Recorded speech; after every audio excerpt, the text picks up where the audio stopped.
A short while ago, we took you all through the results of the APC governorship primaries across Nigeria.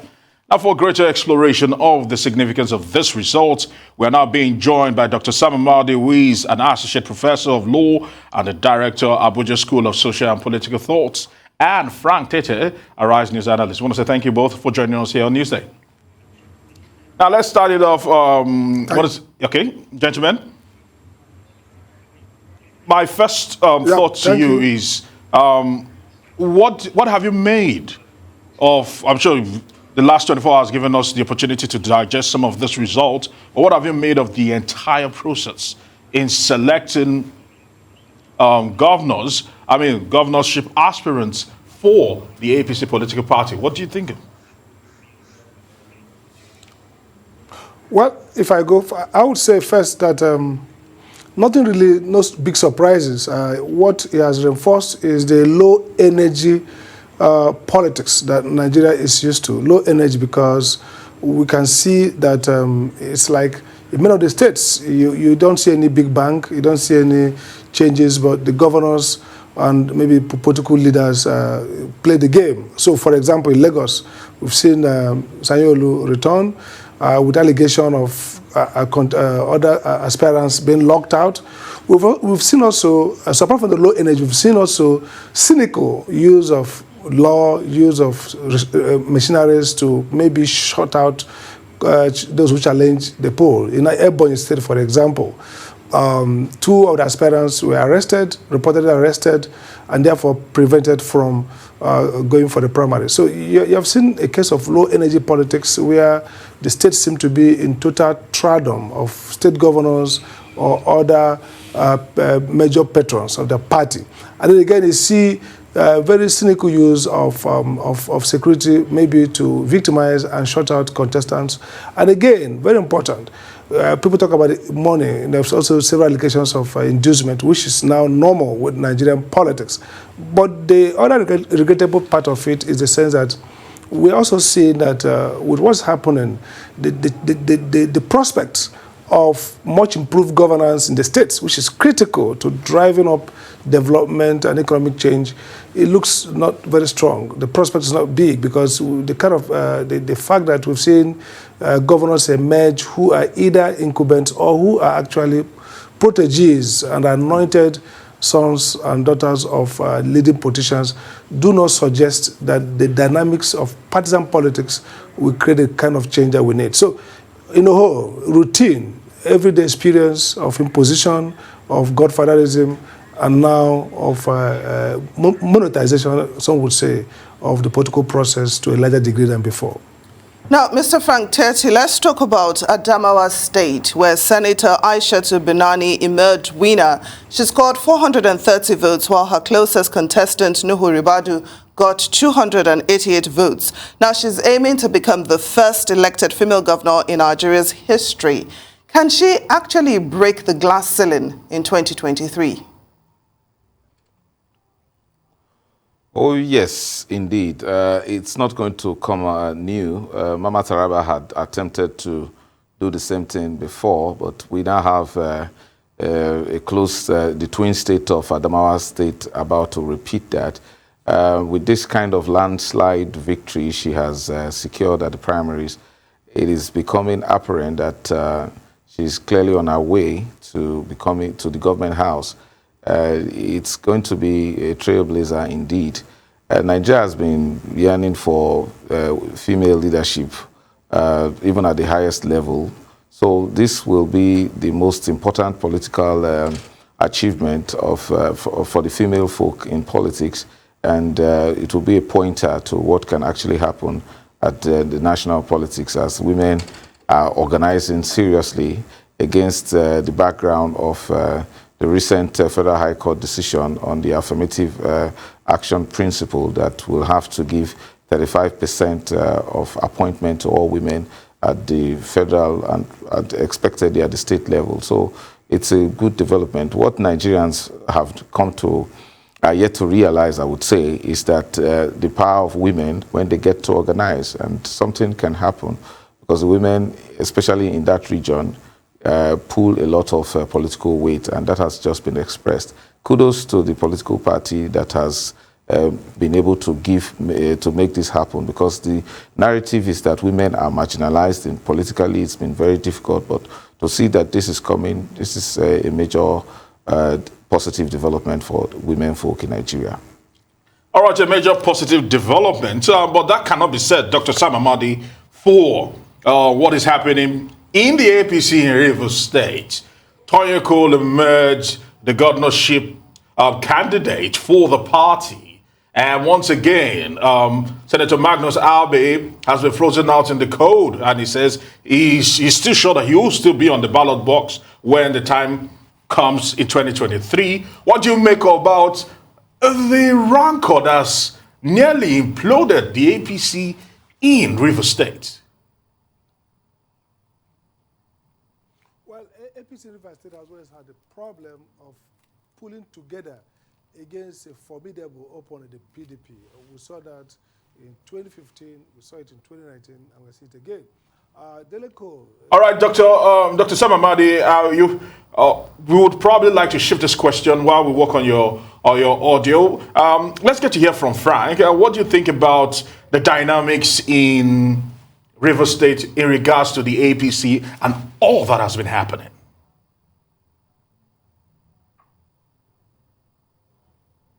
The result from the primaries of the APC in Rivers State were expected, even though they were clamor. Let's not forget that the immediate past dispensation also had Cole being a formidable aspirant.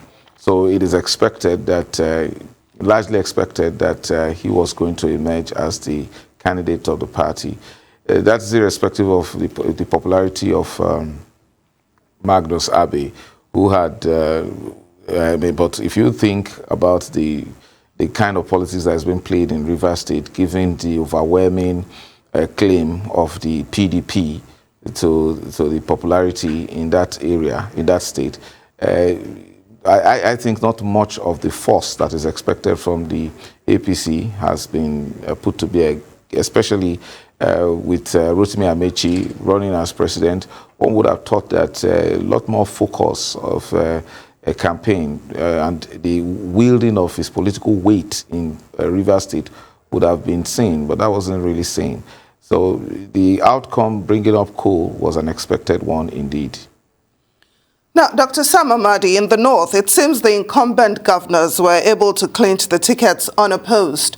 For instance, Governor Bello Matawalle secured the ticket for a second term unopposed through consensus. Gombe State Governor Inuha Yahaya was also a sole aspirant in the primaries, and Babagana Zulum of Borno State was unopposed in the primary election. Now, is this an indication of what to expect at the APC presidential primary? Well, somewhat, it's one of the expected outcomes that APC would be a party that would be less competition. But in the north, really, you seem to see greater kind of consensus among the political leaders. Again, Zulum, for sure, is somebody who has delivered in significant sense and has good following, even nationally. So it's not a surprise that aspirants shied away from challenging him. Probably one can say it come to no good. Matawalle and others do not have that kind of pedigree in terms of performance. So what we can see is that APC North seem to be a party that is somewhat less fractious than APC South. And that may play big in the presidential election. As we see, Zulum said, look, we're going to listen to the President Buhari, who chooses which we go to. So we're going to see APC maybe implement consensus more than the PDP can do because of the nature of his organization, the fact that the leaders themselves seem to occupy the space fully, and you see less competition and less propensity for young talks to emerge. So APC North is showing us that maybe in the presidential election primary coming up in a few days from now, we could see APC end up with a consensus.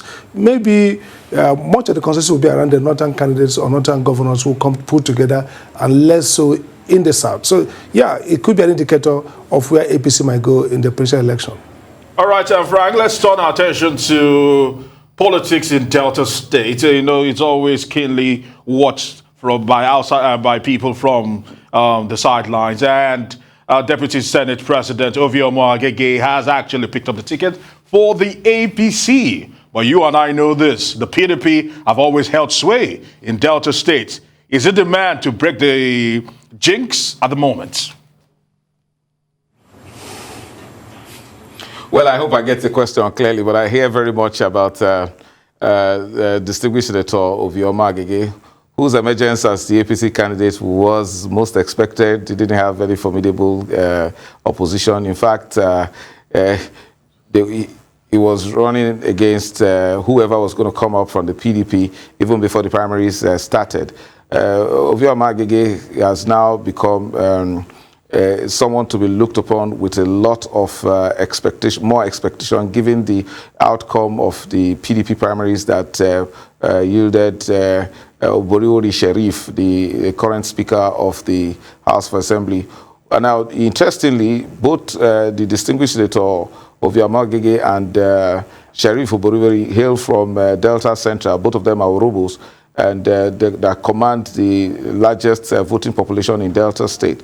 But it also throws a very big challenge to the entire political scenario in Delta State, given the fact that the figure of the personality of James Ibori that appears to have been humiliated by the governor, Ifeanyi Okowa, who was bent on bringing up Sherif against David Edebie, who was the anointed of James Ibori. Now, the dynamics of having the Deputy Senate President in the person of Ovioma Agege coming up now is that we are going to witness a very massive shift from, in fact, first of all, there's going to be a major crack in the PDP, the support base of the PDP, and then there will be a massive shift of some PDP elements to APC in protest and in support, or in protest against the governor and in support of the Deputy Senate President. So the outcome in the what's going to come out in the Delta State gubernatorial election is going to be very dramatic, and I think it's something that the entire country should watch out for in order to prevent unnecessary violence, because that particular state is noted for the politics that are associated with brutish use of money and unbridled violence. We hope that doesn't come up with this kind of gladiators we have. The Deputy Senate President Ovioma Agege is a no-nonsense person, known to be a master strategist, and who is not somebody that can be easily pushed over. And given the scenario of the disgruntled elements right now in the PDP, it's not going to be quite easy what the outcome of the gubernatorial elections will be in 2023. Now, Dr. Amadi, in Kebbi State, Senate Majority Leader Yahya Abdullahi could not garner a single vote. Instead, the NUT President, Dr. Nasiru Idris, emerged victorious.